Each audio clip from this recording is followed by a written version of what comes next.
এই যে এটা হলো ফেনীতে যাওয়ার রোড, মানে অন ওয়ে। হ্যাঁ, আমরা রং ওয়ে দিয়া এই পর্যন্ত আসছি, রং লাইনে আমাদের কি পরিমাণ জাম। আর এই যে রাস্তাটা পুরাটা তলায় আছে পানি, ওই সাইড থেকে ইন্ডিয়ার পানি ছেড়ে দিছে, পুরো রাস্তা অলরেডি তলায় গেছে। আমার যতটুকু মনে হয়, আমি মানুষকে জিজ্ঞাসা করে যতটুকু জানতে পারলাম, সামনে পুরাটাই তলায় গেল। ট্রাক ট্রুক মানে ভয়ে আসতেছেই না এদিকে, এমনিতে চলাচল করা যায় কিন্তু ট্রাকওয়ালারা ভয়ে আসতেছে না। আর সামনে নাকি আরো খারাপ অবস্থা, এটা একটা দিঘি আছে, দিঘির মানে এইটা নাকি ভেঙে গেছে। আর এই সাইডটা উঁচা দেখে এই সাইডটা ক্লিয়ার, এই সাইডের রাস্তাটা একটু নিচা।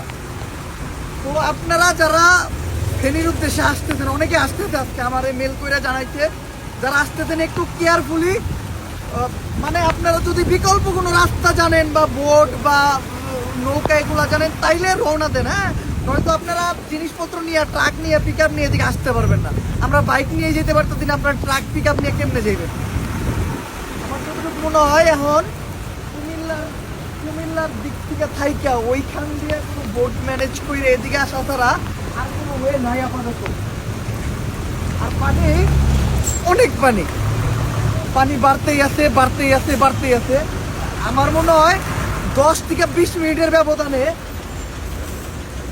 মনে হয় প্রায় কয়েক ইঞ্চি পানি বাড়ছে।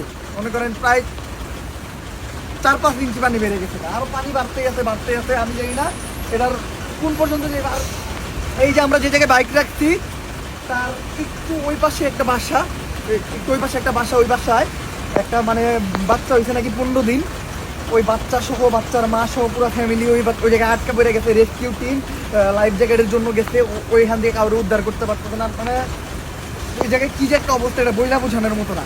আমি সিলেটের বন্যার ভয়াবহতা ওইভাবে দেখিনি, কারণ আমি প্রথম দিকে ছিলাম না। বাট আমার যতটুকু মনে হয় এই বন্যা সিলেটের বন্যার থেকে বেশি ভয়াবহ রূপ নেবে। তো আপাতত আমরা দেখি কি করতে পারি, ওদিকে যাইতে পারি নাকি আমরা ব্যাগ দিতে, কি করতে পারি একটু দেখি।